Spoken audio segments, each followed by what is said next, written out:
இலங்கை அரசினால் கொண்டுவரப்பட போகின்ற ஐக்கியராட்சிய அரசியல் ஜாப்பை தமிழர்கள் எதிர்க்க வேண்டும், கூட்டாட்சி சமஷ்டி அடிப்படையிலான அரசியல் ஜாப்பை உருவாக்க வேண்டும் என்பது தொடர்பான அழுத்தங்களை வழங்குவதற்காக ஐரோப்பிய நாடுகளுக்கு ஒரு சுற்றுலா பயணத்தை தமிழ் தேசிய மக்கள் முன்னணியின் குழு ஒன்று மேற்கொண்டுள்ளது.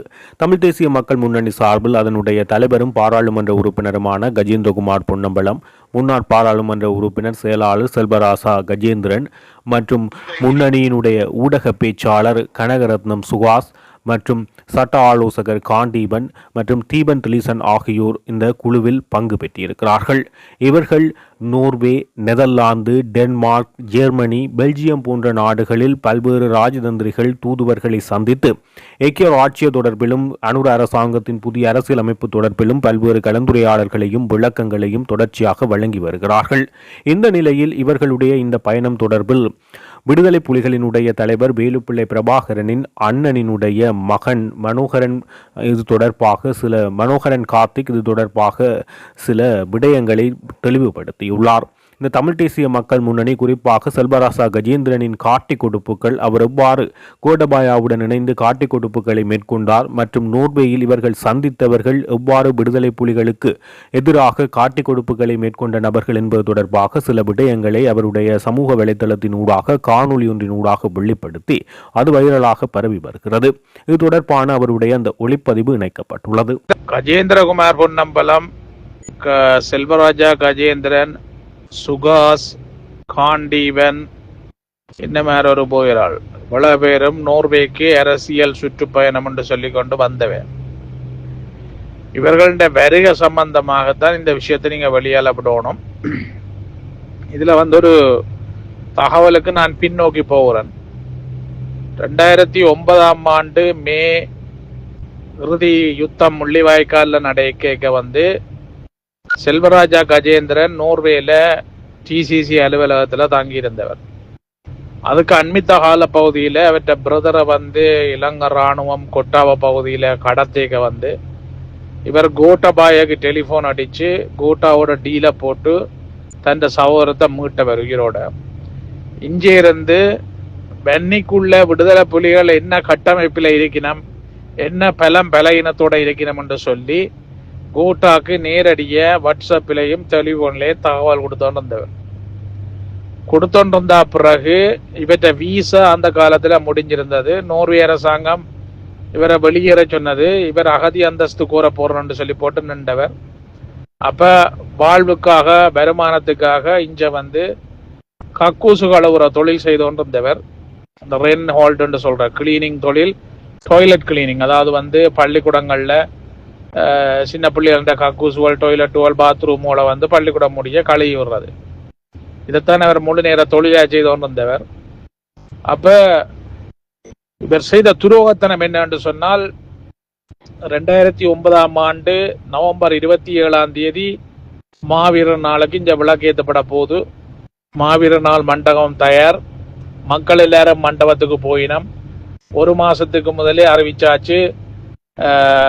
நாடாளுமன்ற உறுப்பினர் செல்வராஜா கஜேந்திரன் தான் மாவீரர் நாளுக்கு விளக்கேற்றி சிறப்பு விருந்தினரை கலந்து கொள்றார் என்று சொல்லி 2009 ஆண்டு நவம்பர் மாதம் 25 இலங்கை தூதுவர் ஆலயத்துக்கு உளவாளியா இருக்கிற ரவி என்றவர் டிக்கெட் போடுறார். செல்வராஜா கஜேந்திரன் ஒஸ்லோல இருந்து இரவோட இரவை தப்பி ஓடுறார் சிங்கப்பூருக்கு. கோட்டாண்ட உளவுத்துறை பணிப்பாளர், சர்வதேச உணவுத்துறை பணிப்பாளர் ரொஹான் குணரட்னவை சந்திக்கிறார். ரொஹான் குணரட்னவோட சேர்ந்து சிங்கப்பூர் ஏர்லைன்ஸ்ல செல்வராஜா கஜேந்திரன் நவம்பர் 27 அதிகாலை 1:30 கொழும்புல லேண்ட் பண்றார். லேண்ட் பண்ணி நேரடியா போனது கோட்டாண்ட வீட்டை போய் கோட்டாண்ட வீட்டை பிரேக்ஃபாஸ்ட் எல்லாம் சாப்பிட்டு புலம்பெயர்ந்த இந்த தமிழரை பற்றி முழு தகவல்களையும் பேரப்படுத்துறார். இப்ப சரி என்று இது ஒருத்தருக்குமே தெரியாது. மக்கள் எல்லாரும் மாவீரர் நாளுக்கு போயினோம். செல்வராஜா கஜேந்திரனை பார்க்க சொன்னிக்கினோம். அவர் வாரார் என்று சொல்லி கொண்டிருக்கிறார் வாட்ஸ்அப்பில். 6 மணிக்கு விளக்கேற்றுறதா இருக்கணும். அப்பேக்க அந்த நேரம் அவர் இந்த வாரார் ரோட்ல நிற்கிறார் என்று சொல்லினோம். ஆனா செல்வராஜா கஜேந்திரனை காண இல்லை. திடீரென்று சொல்லினோம் அவர் காணாமல் போயிட்டார் என்று. பேருந்து என்னடான்னு சொல்லி விசாரிச்சு பார்த்தா தான் சனம் எல்லாத்துக்கும் விழிப்பா இருந்துச்சு. தெரிய வருது செல்வராஜா கஜேந்திரன் கொழும்புல கோட்டபாய அந்த அலுவலகத்துல பிரேக்ஃபாஸ்ட் சாப்பிட்டு கொண்டிருக்கிறார், கேக் வெட்டி கொண்டாடி கொண்டிருக்கிறார் என்று. இதுதான் செல்வராஜா கஜேந்திரன். இப்படிப்பட்ட கஜேந்திரனை நோர்வேல இப்ப கொஞ்சம் பேர் தாங்க அந்த மனைவி பிள்ளைகளை கூட்டிக் கொண்ட எல்லாமே 46 பேர் தான் கலந்து கொண்டது. மண்டபம் எடுத்து, அதுவும் ஒரு பள்ளிக்கூடத்துல தான், செல்வராஜா கஜேந்திரன் கழுவின பள்ளிக்கூடத்துல தான் கோல் எடுத்து அதுல எல்லாரும் சந்திச்சு இலங்கையின் தீர்வு திட்டத்தை பற்றி கதைக்கணும். இது நாங்கள் எங்க போய் சொல்றோம்னு தெரியல. சரி, விஷயத்துக்கு வரோம். நோர்வேல இவர்கள் வந்து சந்திப்பு நடத்தினான்னு சொல்லி படங்கள் சிலது வெளியால வந்திருக்கு. அதுல 2 பேரை சந்திச்சிருக்கீங்கன்னா, அந்த சந்திப்பை ஏற்பாடு செய்தது யோகராஜா பாலசிங்கமன் பாஸ்கரன் என்று சொல்லப்படுற ஒரு நபர். இவரை பற்றியும் சொல்லணும் என்னன்னு சொன்னா, இவர் விடுதலை புலிகள் இருக்கும் வரைக்கும் 2009 வரைக்கும் விடுதலை புலிகளின் அரசியல் பிரிவோட தெரிஞ்சவர். அவருக்கு வேலை வந்து நோர்வேக்கு வர விடுதலை புலிகளின் பிரதிநிதிகள் சூக்கேச காவி கொண்டு தெரிகிறது.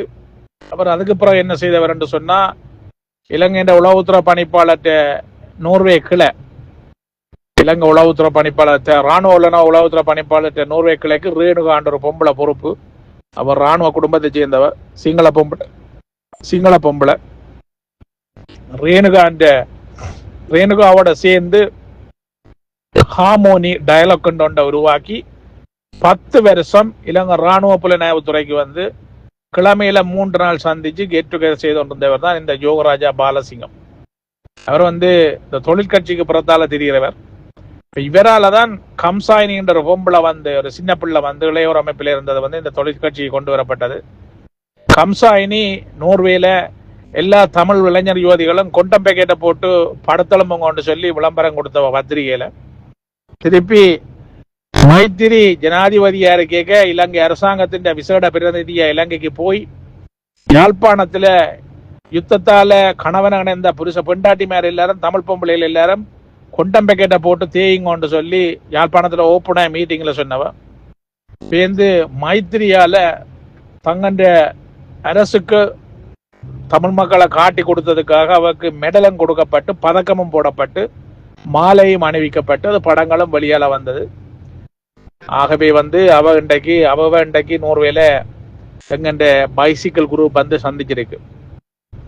இப்ப நீங்க யோசிச்சு பாருங்கோ, இலங்கை ராணுவ புலனாய்வுத்துறை என்ற நோர்வே முகவர்களை சந்திக்கிறதுக்கு 20 லட்சம் ரூபாய் செலவழிச்சு வந்துக்கிறாங்க. செல்வராஜா கஜேந்திரனும் கஜேந்திரகுமார் பொன்னம்பலமும் சுஹாசும் காண்டீவனும் இவர்களும். இதுக்கும் அப்பால் என்னென்று சொன்னால், நோர்வே அரசியல்வாதிகள் என்று சொல்லி 2 பேர்ட்ட படத்தை வழியால விட்டீங்கன்னா அவையில தான் சந்திச்சு என்று சொல்லி, அதுல ஒரு ஆள் வந்து இந்த என்ன உங்களுக்கு தமிழ்ல சொல்றேன்னு சொன்னா சிவப்பு கட்சிக்காரன் தலைவராக இருந்தவர். இவர் என்னன்னு சொன்னா ஒரு நோர்வேலிய ஒரு பிரபலமான ஒரு அசிங்கமா ஏனென்று சொன்னால், இவருக்கு ஒரு பொழுதுபோக்கு இருக்கு, ஒரு வருத்தம் ஒன்று இருக்கு. எப்பவும் ஏர்போர்ட்டால வரைக்க வந்து ஏர்போர்ட்ல வந்து சன்கிளாஸுகள் கண்ணாடியில களவெடுத்துருவார். கடந்த 15-20 வருஷமா நோர்வேண்ட சர்வதேச விமான நிலையத்துல கூலிங் கிளாஸ் களவெடுத்து கடைசியா பிடிபட்டு பத்திரிகைகள் எல்லாத்திலையும் வந்து எந்த ஒரு அரசியல்வாதியுமே போய் சந்திக்காத ஒரு நபர் தான் அந்த நபர். அந்த நபரை வந்து பைசிக்கல் குரூப் போய் சந்திச்சு ஏகே ராஜுவை பற்றியும் தமிழக உரிமையை பற்றி கதைச்சிருக்கணும். அதற்கு அப்பால கண்ணாடி களவெடுத்தவனை மட்டும் சந்திக்கல, ஒரு காப்பிலி பொம்பளையும் சந்திச்சு இலங்கை தமிழ் மக்கள்கிட்ட பிரச்சனையை பற்றி கதைச்சிருக்கணும். இன்றைக்கு தமிழக பிரச்சனை அமெரிக்கா, ஐரோப்பிய ஒன்றியம், இணைத்தலைமை நாடுகள், கோச்சியார் பேச்சுவார்த்தை, நோர்வே, ஒஸ்லோ உடன்படிக்கை என்றெல்லாம் போய் வந்து சுத்தி வளைச்சு இன்றைக்கு கண்ணாடி கள்ளனட்டையும் காப்புலீட்டையும் வந்து நிக்குது. இந்த நிலைக்கு கொண்டு வந்து விட்ட பைசிக்கல் குரூப்பை பற்றி தயவு செய்து நீங்க எல்லாரும் ஒரு கால் ஊடகங்கள்ல இந்த விஷயத்தை வெளியால கொண்டோணும். இப்படி தமிழ் மக்களின் அரசியல் உரிமைகளை வந்து இவ்வளவு அசிங்கத்தனமான தரப்புகள்கிட்ட கொண்ட சந்திக்க வைக்கிறது வந்து மிகவும் வெட்கக்கேடான விஷயம்.